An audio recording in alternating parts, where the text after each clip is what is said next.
bonjour.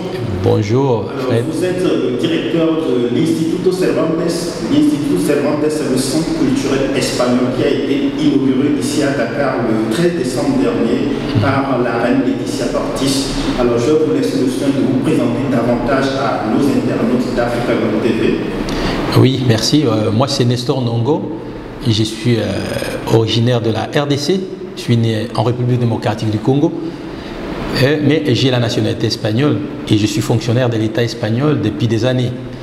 Donc, avant d'occuper mon poste actuel au Sénégal, j'ai travaillé comme professeur dans plusieurs universités en Espagne et aussi dans plusieurs ministères. Mon dernier poste en Espagne, c'était directeur de cabinet au ministère de la Culture avant de venir ici. Donc, je suis très content, très heureux d'être ici au Sénégal, dans mon continent, quoi.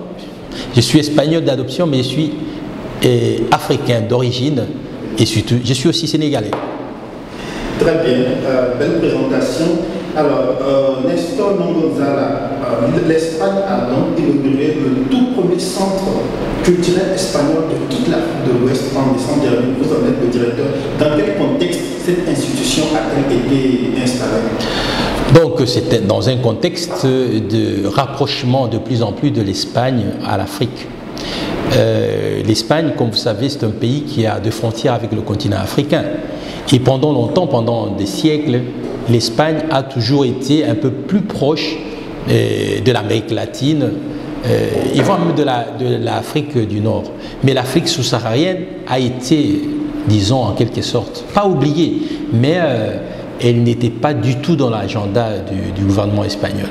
Donc depuis un certain temps, on a pris la décision de s'approcher de plus en plus. Donc, et en plus, l'ambassade de l'Espagne au Sénégal, c'est la plus grande ambassade de l'Espagne en Afrique subsaharienne, de toute l'Afrique subsaharienne. Donc l'Espagne a un très grand intérêt sur le continent africain. Donc, et le centre est ouvert dans un moment où l'Espagne a vraiment un intérêt sur le continent africain. Oui. Alors, l'Espagne a un intérêt certain sur le continent africain, notamment l'Afrique subsaharienne. Alors, quelles vont être les missions de l'Instituto Cervantes? Et les missions de l'Institut Cervantes, qui l'année passée, 2021, venait de totaliser 30 ans d'existence, et se fondamente en quelque sorte sur deux piliers très importants. D'un côté, le pilier académique. Donc, l'Institut Cervantes a comme mission l'enseignement de la langue espagnole dans le monde. Et de l'autre côté, la coopération culturelle. Ce qui fait que le directeur de l'Institut Cervantes est en même temps conseiller culturel de l'ambassade. Donc, nous avons deux piliers. Donc, un côté académique, où nous formons les étudiants, où nous appuyons les professeurs, les universités sur la langue et l'étude de la langue espagnole. Et de l'autre côté, nous essayons de faire qu'il y ait une matérialisation de la culture, de la coopération culturelle espagnole dans la région. Donc, en Afrique subsaharienne, notre travail est double. D'un côté, faire que la langue espagnole soit présente dans le continent et aussi faire que la culture espagnole soit aussi présente. Et surtout la coopération culturelle. Nous ne venons pas imposer la culture espagnole. Nous venons dialoguer avec les cultures du lieu, les cultures qui sont sur place. C'est ça donc en fait la mission de l'Institut Cervantes. Je devrais dire que notre institut s'appelle Institut Cervantes dû au fait que le plus grand écrivain espagnol de tous les temps s'appelle Cervantes. Mais notre institut, c'est Institut espagnol. Mais on a confié cet institut, donc le nom de l'institut, à Cervantes. Parce que c'est le plus grand écrivain, c'est lui qui avait écrit le Don Quichotte. Le livre très connu et très publié, très traduit, juste après la Bible et le Coran. Ah, très bien. C'est bien de le savoir.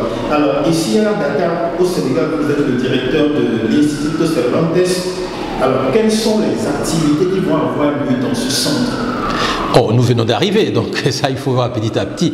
En fait, d'un côté, nous avons une programmation culturelle qui est déjà sous pied. Donc, dans tous nos instituts, vous savez que l'Institut Cervantes, nous avons 95 instituts Cervantes au monde. Et on est presque partout dans tous les continents, sauf en Amérique latine, dû au fait que l'Amérique latine, c'est la langue espagnole. Et on parle la langue espagnole en Amérique latine, donc on n'a pas d'institut Cervantes en Amérique latine. Ce que nous avons sont des centres culturels. Alors, dans le reste du monde, on en a. Ici en Afrique, on en avait en Afrique, dans le Maghreb. Nous avons certains centres au Maroc, en Algérie et en Tunisie, et voire même en Égypte. Alors, ici en Afrique sous-saharienne, nous sommes le premier institut, c'est l'Institut de Dakar. Et à partir d'ici, nous dirigeons toute la politique de l'Institut Cervantes dans la région. Nous avons déjà une antenne qui est ouverte depuis le mois de mars à Abidjan. Et qu'est-ce que nous faisons? Quelles sont nos activités? D'un côté, je vous ai dit que nous avons toute une programmation culturelle. Nous avons commencé avec des conférences. Nous allons continuer avec notre participation à la Biennale. Nous allons participer à Dakar Art. Donc, dans plusieurs forums qui ont lieu au Sénégal, nous sommes présents. Et en même temps, dans notre centre, nous faisons des activités et on donne des cours d'espagnol. Donc petit à petit, on va faire beaucoup de choses. Et en même temps, ce centre est ouvert à toute la communauté sénégalaise. Nous sommes ouverts. C'est un centre ouvert à la communauté. Ça appartient aux Sénégalais. Toutes les installations que nous avons ici sont ouvertes à la communauté sénégalaise et nous attendons qu'ils puissent profiter et faire usage de cet espace. Ça veut dire que l'Institut de Cervantes n'est pas dédié exclusivement aux hispanophones et aux hispanistes, mais à l'ensemble de ceux qui s'intéressent aux activités culturelles. Effectivement, on ne fait pas la distinction entre la culture, mais nous faisons quand même un effort pour appuyer la culture espagnole, c'est ça notre obligation. Mais on est ouvert à toutes sortes de créativité, on est ouvert à toutes sortes de manifestations culturelles, mais avant tout, nous sommes une institution culturelle espagnole. Ça, c'est notre identité, mais cela ne veut pas dire qu'on ferme la porte aux autres artistes, aux autres manifestations culturelles. Très bien. Donc, l'Institut de Cervantes, comme vous l'entendez dire le directeur, s'adresse à tous ceux qui s'intéressent à la culture, effectivement, à l'expression culturelle. Effectivement. Alors, l'un des piliers de l'Institut de Cervantes, c'est l'enseignement de l'espagnol, l'expansion de la culture espagnole. Alors, quel est l'impact que vous attendez de l'enseignement de l'espagnol avec cette présence réelle de l'Institut Cervantes au Sénégal et en Afrique subsaharienne? Je dois dire une chose, nous ne travaillons pas pour l'expansion. Nous ne travaillons pas pour l'expansion de l'espagnol parce que ça c'est risquant. On a l'idée peut-être d'une colonisation, on va occuper des espaces qui sont libres. Non, nous ce que nous faisons, c'est-à-dire montrer aux gens la nécessité dans un monde où les frontières n'existent plus que plus, pour que les gens puissent apprendre une langue qui est si importante comme la langue espagnole. La langue espagnole. La question, oui. C'est quel impact vous attendez de l'enseignement de l'espagnol en Afrique subsaharienne?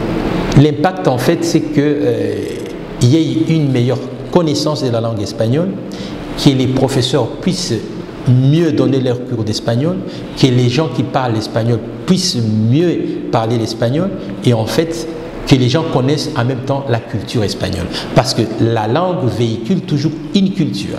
Et nous croyons qu'à travers de l'étude de la langue espagnole, les gens vont connaître de plus en plus la culture espagnole. Ça c'est l'impact que nous espérons. Nous ne venons pas ici pour que les gens puissent savoir dire hola, adios. Non, nous voulons que les gens connaissent à travers la langue espagnole la culture espagnole. Ça c'est notre désir. Très bien, donc il faut que les gens s'y mettent. Il y a l'infrastructure qu'il faut. Et donc, il n'y a pas d'obstacle que les gens ne maîtrisent pas l'espagnol. Alors, quelle place occupe l'Institut de Cervantes dans la coopération espagnole avec le Sénégal et la région Afrique subsaharienne? L'Institut de Cervantes, non seulement en Afrique subsaharienne, partout où il occupe une place très importante. Parce que nous représentons la diplomatie culturelle. Il y a plusieurs sortes de diplomatie. Il y a plusieurs sortes de coopération. Nous sommes dans la coopération culturelle. Et en fait, ici, à Dakar, nous avons un bureau de coopération au développement, à ICID, qui est sur place. Nous avons un bureau de coopération commerciale et même on a des bureaux techniques sur les thèmes de sécurité. Mais nous sommes dans les thèmes de la culture. Pour que les peuples puissent se connaître, ce qui est plus important, c'est la culture. Je ne dis pas que les autres coopérations ne sont pas importantes. Ce que je veux dire est que la coopération culturelle, parfois, que nous oublions, c'est la coopération la plus importante. Parce que les gens se connaissent, les peuples se connaissent à travers la culture. Et nous, notre obligation, notre devoir comme Institut Cervantes, c'est de travailler pour que les Espagnols connaissent la culture espagnole, que les Espagnols connaissent la culture sénégalaise et que les Sénégalais connaissent aussi la culture espagnole. C'est ça ce qui fait que les peuples peuvent vivre en paix et en harmonie. C'est la coopération culturelle. C'est ça notre place. Souvent, les gens voient dans la coopération espagnole les médecins, la famine, et c'est pas quoi, d'autres choses. Mais il faut savoir qu'à l'origine de tout ça sont les êtres humains qui, chacun porte sa culture. Et nous, comme Institut Cervantes, nous travaillons pour la coopération culturelle. Directeur de l'Institut Cervantes de Dakar, le tout premier de toute l'Afrique subsaharienne. Alors, Nestor Gonzala, un centre Cervantes pour toute l'Afrique subsaharienne, c'est quand même peu. Comment est-ce que les autres pays de l'Afrique subsaharienne peuvent bénéficier de la présence de l'Institut Cervantes qui est installé à Dakar, au Sénégal? Oui, c'est vrai, c'est peu. Avoir seulement un centre en Afrique sous-saharienne, c'est peu. Mais on devrait commencer quand même par quelque chose. Donc, on a commencé. Ça, c'est le début, ce n'est pas la fin. Et nous savons qu'il y a beaucoup de pays en Afrique et il y a beaucoup de capitales, de pays africains qui ont besoin de centres Cervantes. Mais on devrait commencer quelque part. Et nous avons commencé à Dakar. Et je vous ai dit tout de suite que nous sommes déjà présents à Abidjan. Et avec le temps, on ira petit à petit dans le reste du continent. Donc, dans ce sens-là, moi, je suis tranquille parce que, comme je vous ai dit, notre institution n'a que 30 ans. Et j'espère que, comme on a déjà mis le premier pied au Sénégal, et nous sommes déjà à Abidjan, je suis sûr et certain que d'ici quelques années, on sera dans d'autres pays. Et qu'est-ce que nous faisons à partir d'ici? Effectivement, nous sommes en contact à partir de Dakar. Nous dirigeons toute la politique culturelle, toute la politique de l'Institut Cervantes dans la région, dans la sous-région en fait. Et nous sommes en contact avec toutes les ambassades de l'Espagne dans la région. Et nous sommes en contact avec tous les hispanistes qui sont dans les universités de la région. Donc nous avons tout un système pour aider nos collègues, les professeurs qui sont dans les écoles et dans des instituts à travers la région. Nous savons qu'il y a certaines régions où nous avons des difficultés pour être présents, mais on fera un effort, surtout l'Afrique de l'Est. Mais là, nous sommes présents, surtout à l'Afrique de l'Ouest, nous sommes vraiment bien installés, comme je vous ai dit, ici à Dakar et à Abidjan, et nous essayons quand même d'atteindre tous les pays de la région, par exemple la Guinée-Conakry, le Bénin, et voire même le Cameroun, le Gabon. Donc on est et le Congo-Kinshasa. Nous sommes en train de faire un effort pour être présents. Peu de moyens, mais on essaie quand même de faire le possible pour atteindre tous les pays.